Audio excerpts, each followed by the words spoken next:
And we are back. Yes, I'm going to take this thing off again because it's stifling. And I washed my hair, so I'm okay to look at, I think. Yes, maybe I should go to the hairdressers again because my nice red flare on the side is kind of fading out. It'll have to do for now. So, my interesting formula. So far, we've got these two. This is a formula that I concocted last week when my order came in. And actually, I think it was Friday. In my brain, it feels like it was Monday or Tuesday, but then those were other moments. I vlogged last week about having to do a lot of completion work, having to re-engage with a part of myself that was really lost in fear and loneliness and abandonment, and it was so deeply hidden that I had to spend an entire morning using Halloween ambient music, etc., to get to that level again, to get to sort of interact with that part of myself that I tend to, also suppress and push away because it's so hard for me to deal with those emotions. And because there's never been a situation in my life where I could actually just be that and have the honesty, have the integrity to be lost, because that's what it was like. And I was lost because there was no context, because there was no help to be had. So nowadays, what I'm doing is I'm helping myself. I'm figuring this out one step at a time. I am using whatever tools I can have, and using essential oils is part of that, really. So I got my order. I got what's in here. This is called Otherworld. Because of the Halloween dimension in the vlog, in the video, in the ambient video that I was using, because of the quite spooky and cold part, that's so deeply hidden in my underbelly somewhere, where it's all about being utterly alone, not having anyone who cares, not having any support, and basically not being heard. Just not being heard. And I think that's something that many of us, especially in this community, have to deal with. We have to deal with there's nobody who hears us. And so that's why I'm here. Because I have found out that if I speak up, there are people who hear. Yes, and I know that you're there. So that's utterly cool. And it's utterly different from way back when in the 70s when all this freezing up happened.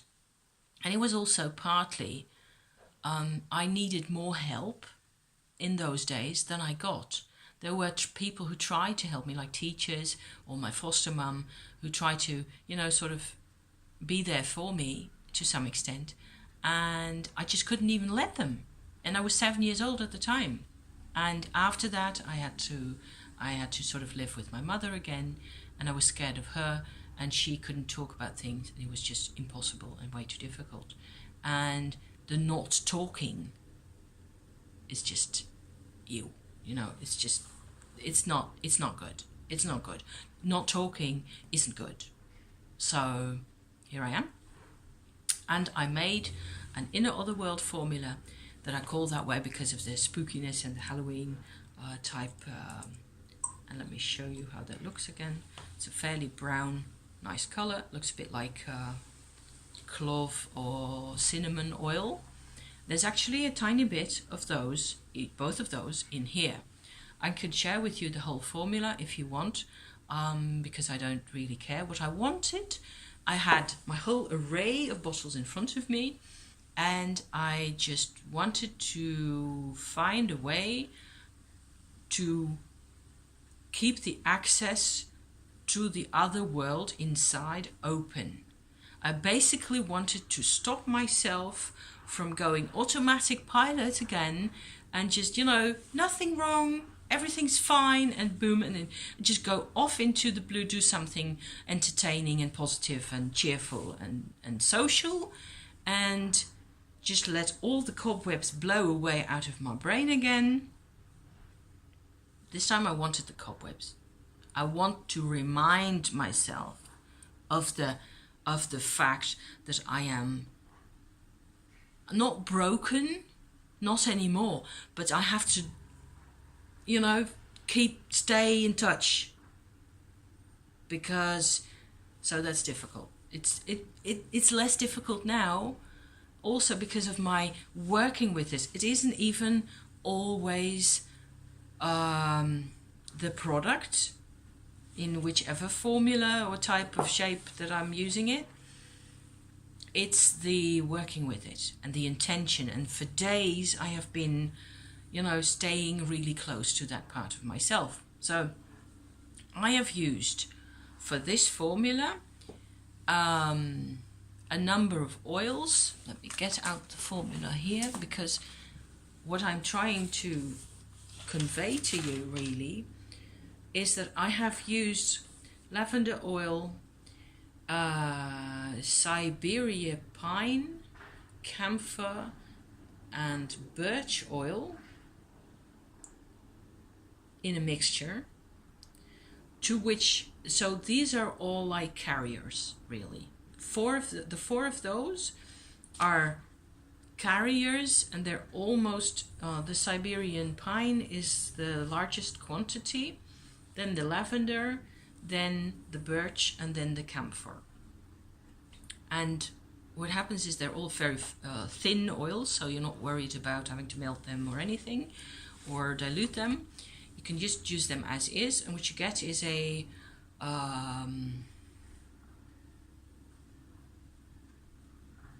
mixture that is capable of carrying anything really, because some of them are more sort of penetrating than others, and that's basically one aspect of all four of these oils, is they kind of wriggle into the substance of the earth element that we have here.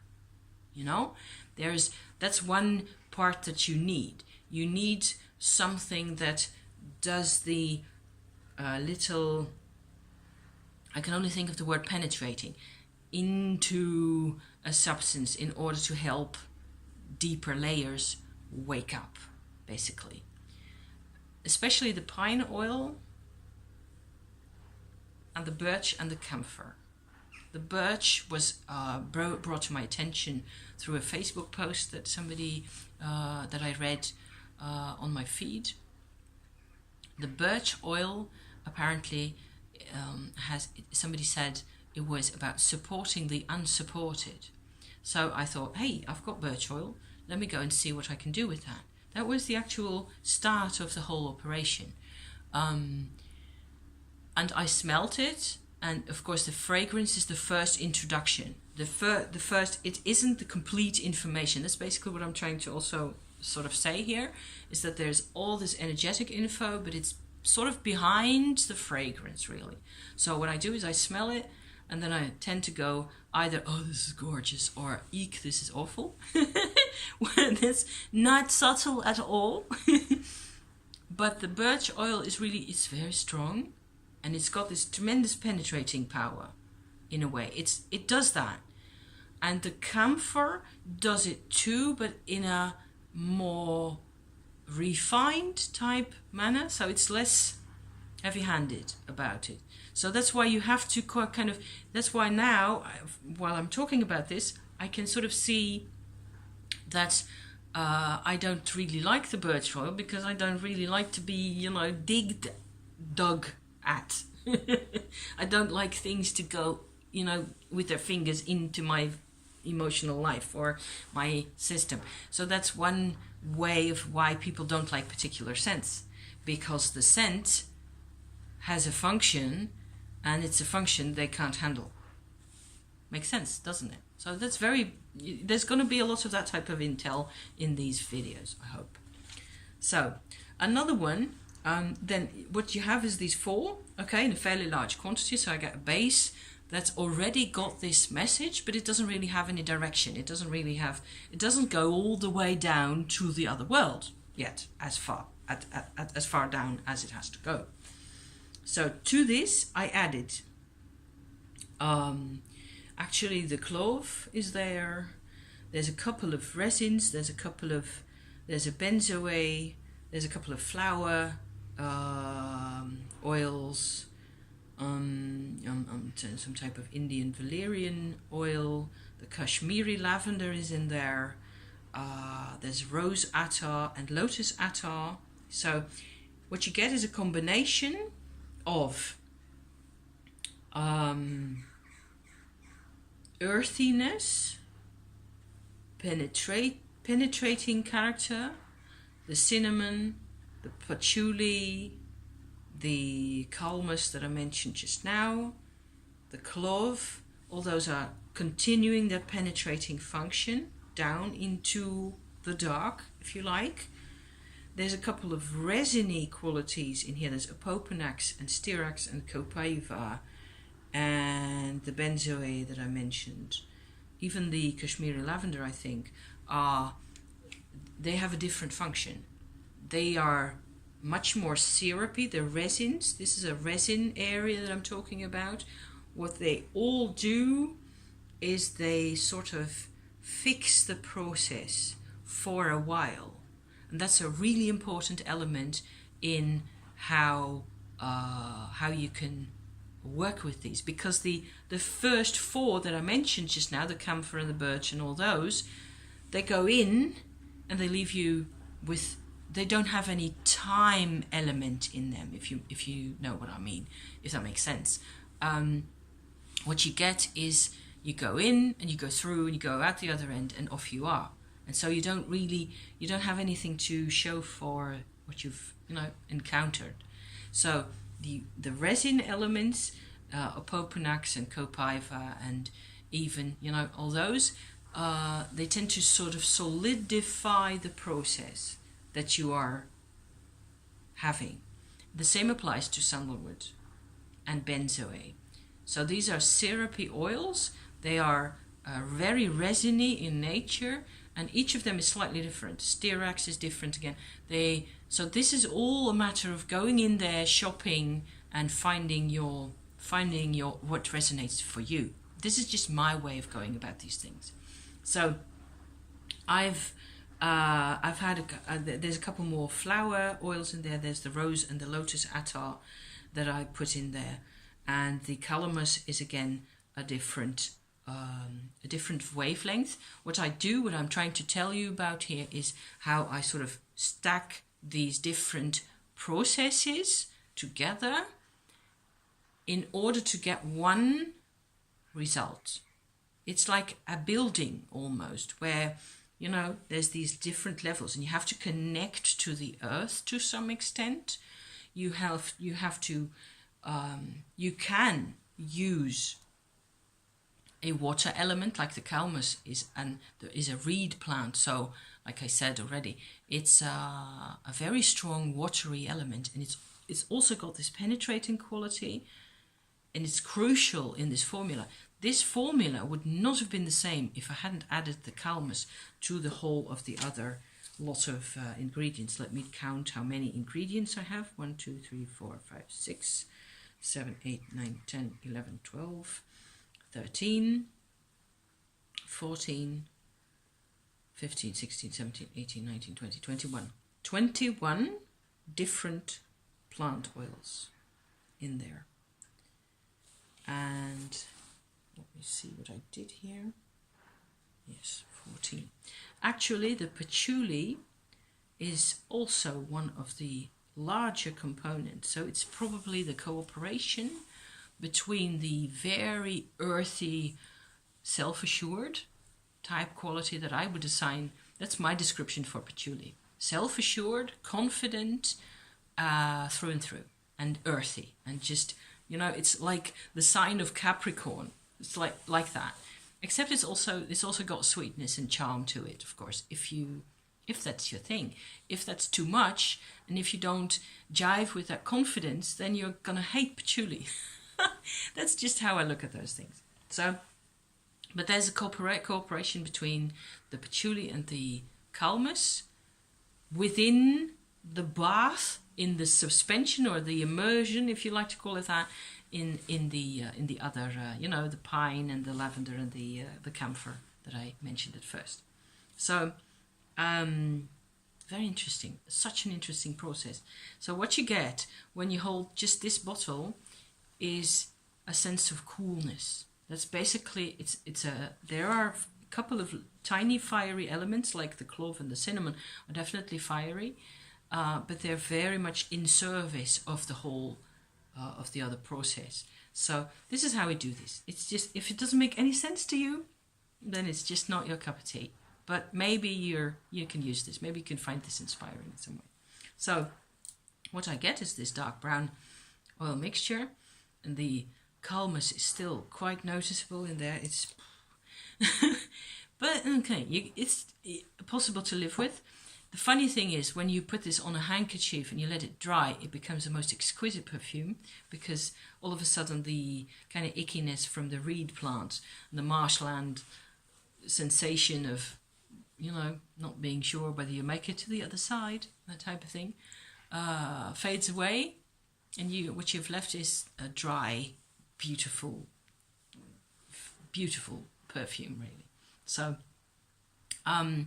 in the final beeswax mixture, and in this little bottle that has only the oils, I have used like one of these, like this much, I think, maybe slightly more than this, to which I have added 3 drops in this case and 4 drops in this case of these formulas. And these contain some of the same ingredients, only I made these, I don't know, a year ago or so, and they all contain sandalwood oil, so they're already like attars in a way, except they weren't distilled together, of course.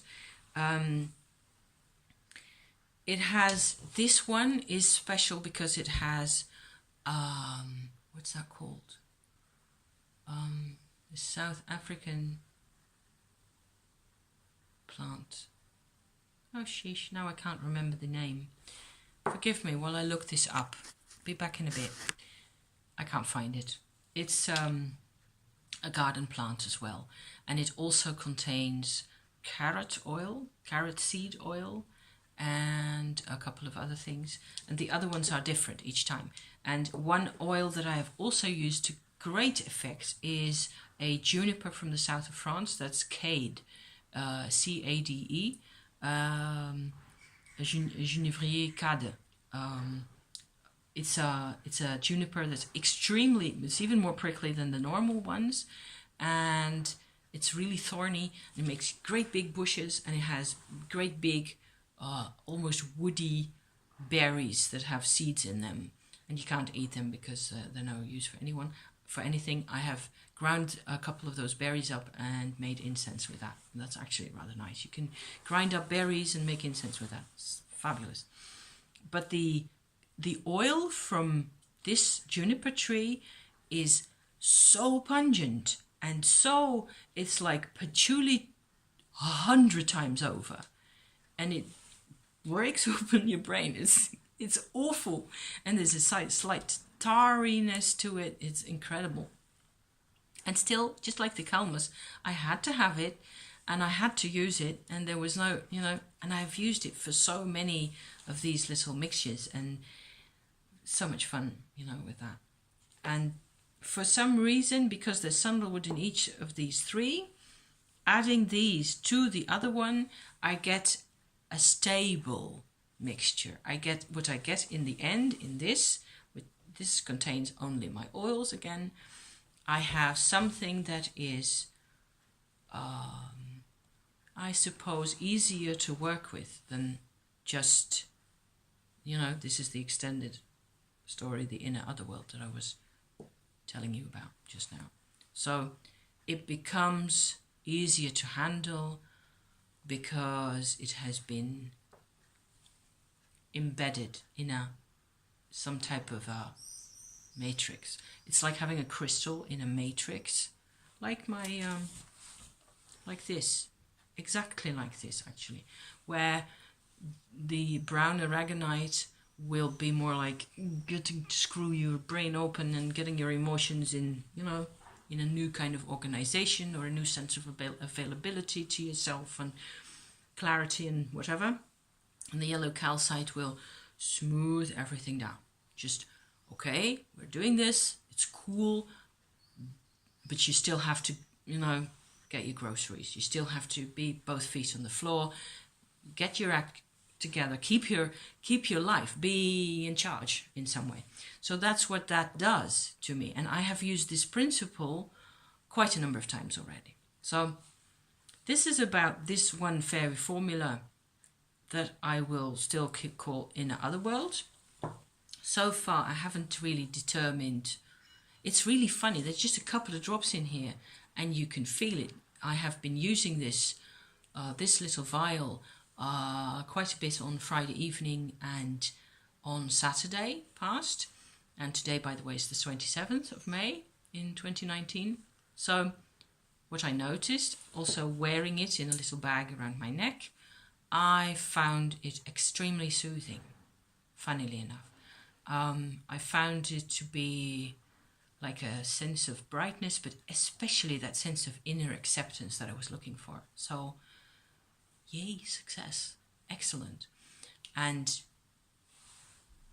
so at some point, I have to compare these two.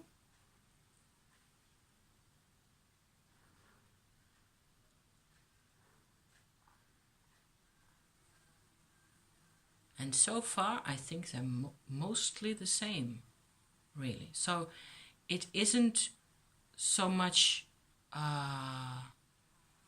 it's easier to work with. This is a substance. If I open this bottle, I can just, you know, hold it upside down. It won't fall out. It's an easy way to work with this. And possibly because the whole vial is larger by quite a bit, you know, than this one, it's slightly gentler. Yes, it is. It's more gentle in the suspension, but the message is the same, really. I'm kind of trying to figure this out. It's probably because it's slightly gentler, it is also slightly easier to sit with for a longer time. So I haven't invented this. People have used this, and there's lots of people out there who make oils dedicated to a particular purpose. I'm not so much into dedication, because I think then you're going into the territory of religion, and that's a whole different ballgame.